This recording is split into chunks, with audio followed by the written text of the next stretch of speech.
Hello sports fans, this is Steven here for JustMyPicks.com, and I'm bringing you a special NFL special video. I'm going to be covering the top 5 players that was on a different team last year, that's on another team this year, that will have the biggest impact in the NFL. We're going to start it right at number 5. I'm going to go in Detroit. Reggie Bush. Reggie Bush last year had a pretty good season in Miami. We've seen him for the last 2 years as a Dolphin really step out and really do some awesome things. A lot of people question if he could run in between the tackles. He showed us not only can he stay healthy for the most part of a season, but also just lead a team in rushing. You know, in New Orleans when he came out from USC and things like that, he was known as a scat back. Running back that really generally he runs at times where he's primarily a passing back, where he catches passes and he really does his thing after he catches in space. So Reggie Bush, I think, will boost this team's offense. I think having Calvin Johnson, you can't really put 8 in the box. You cannot, because Calvin Johnson will make you pay double team, triple team, quadruple team. We saw last year he was really their only offensive threat at the end of the year, and he still was getting catches, still getting touchdowns. So in this sense, Reggie Bush will open up the passing game, and he'll also open up the run game, because you cannot single cover Reggie Bush with a linebacker, because he will run past him. But if you put a corner on him, he is strong enough to run that corner over and do a lot of other good things. And Matthew Stafford will fall in love with him, because Reggie Bush is one of those weapon X's, and he can do whatever he needs to do. Once he gets space, he can use that speed to really elevate his game and really make people look foolish.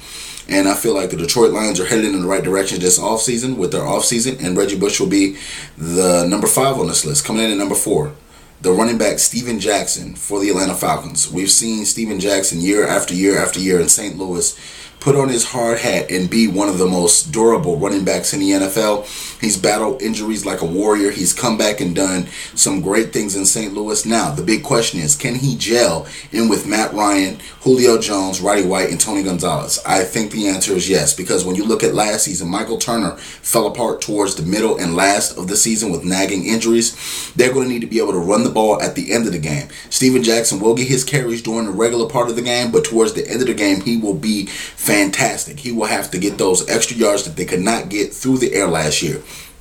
We saw the 49ers capitalize on a lot of that because they just couldn't make a first down. And with Steven Jackson, he is a full-grown man. He will run people over. Also, he is an underrated blocker. Steven Jackson has power and pop. So if you want to come through that middle and you're a linebacker, or if you want to come off the edge and you're a cornerback, be prepared to get a chest full of helmet, if you will. But Steven Jackson is a great running back. I think he will have an outstanding year. He just needs to stay healthy in Atlanta. Coming in at number 3, the Denver Broncos, Wes Welker.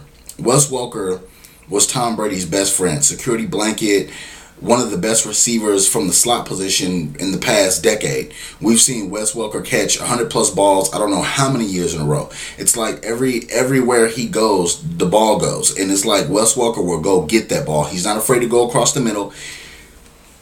He's not afraid to do almost anything for his quarterback. So we saw Tom Brady with a lot of those passes that should be intercepted or should have been tipped. Wes Welker went and got the ball. Peyton Manning will use Wes Welker in the same type way. We will see Peyton Manning and Wes Welker have an outstanding year. Having Demaryius Thomas and Eric Decker to take some of that pressure off Wes Welker would be a great thing, because not only that, when you go to Wes Welker so many times, they begin to double Wes Welker. So therefore, you open up the run game for Demaryius Thomas and Eric Decker at the same time. Plus, the play action will be big, because we have to look at the running back that they have. Monty Ball is going to be a very good player for the Denver Broncos. So you have all these things added together with Wes Welker coming over to the Denver Broncos. Plus, that altitude is going to give them an advantage against a lot of teams. They can go to that hurry-up offense before the 2-minute drill. So Peyton Manning, I like him as a quarterback. Wes Welker, I like him as a brand new free agent to the Denver Broncos. I think he will make a great addition at number 3. Coming in at number 2, Anquan Boldin for the San Francisco 49ers. Anquan Boldin was a big piece of the Baltimore Ravens Super Bowl.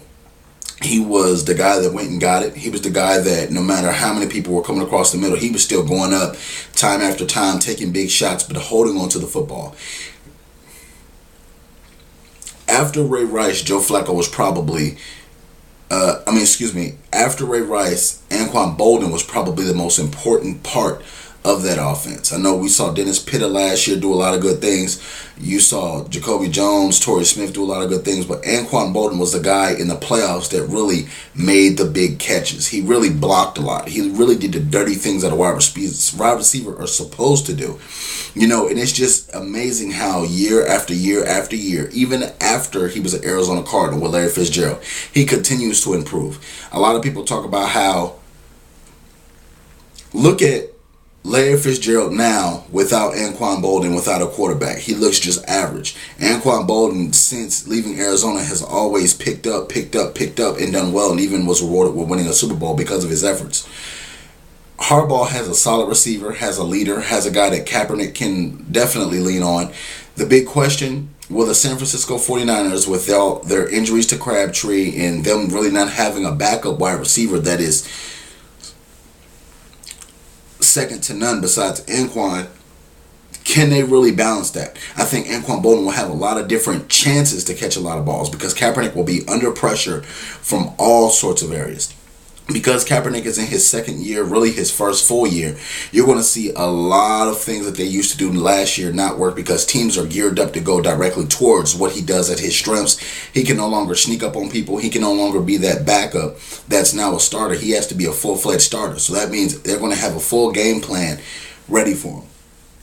Anquan Boldin, I think he can do the job in San Francisco, and I think he has a lot to prove also. Even though he's done a lot in his career, I think that he wants to solidify himself as a Hall of Fame wide receiver, so he's going to have a great year. Coming in at number 1,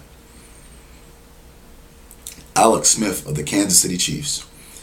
Andy Reid's offenses for many years, me being an Eagles fan, has been throw the ball, throw the ball, throw the ball. West Coast offense, standard. You know, some pages out of the Bill Walsh book, some pages out of the great Vince Lombardi book. Alex Smith doesn't make a lot of mistakes. When he does turn the ball over, they're usually not bad turnovers. They're usually turnovers that defenses can recover from, meaning they're not right near the team's end zone and they're not giving up pick sixes and running them back to the house. Alex Smith possesses a very high accuracy when he's throwing the football. So with me, the Kansas City Chiefs have a lot of chance to turn their season around.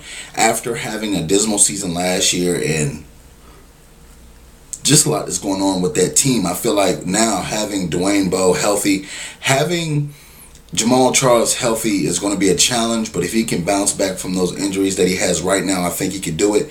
The Kansas City Chiefs are going to become a major screen team. With their offensive lining is gradually improving in a lot of things that they want to do, they now can do.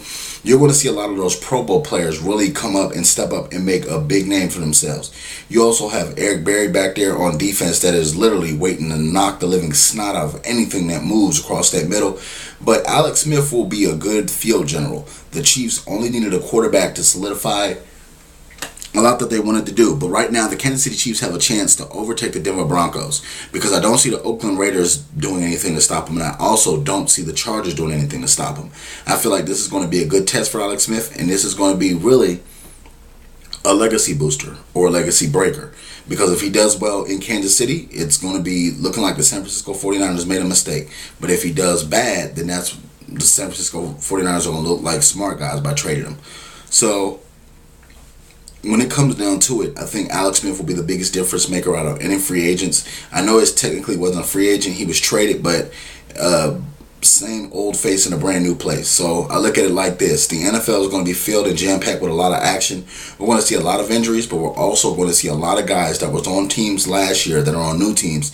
They're going to bring the thump. They're going to bring the wood. They're going to score touchdowns. They're going to make it exciting for fantasy football. So I'm looking forward. Do you agree with my list on the top 5 players that are going to make differences in 2014 season? I want to know what you guys think. Chime in. Also, check me out at justmypicks.com. Also, add us on the Facebook page, Facebook.com/JustMyPicksTV. Also, follow me on Twitter at JustMyPicks. Also, check me out on this YouTube channel and subscribe. Add all your favorite videos to your favorites. Share and comment on all my videos. Thank you very much and God bless.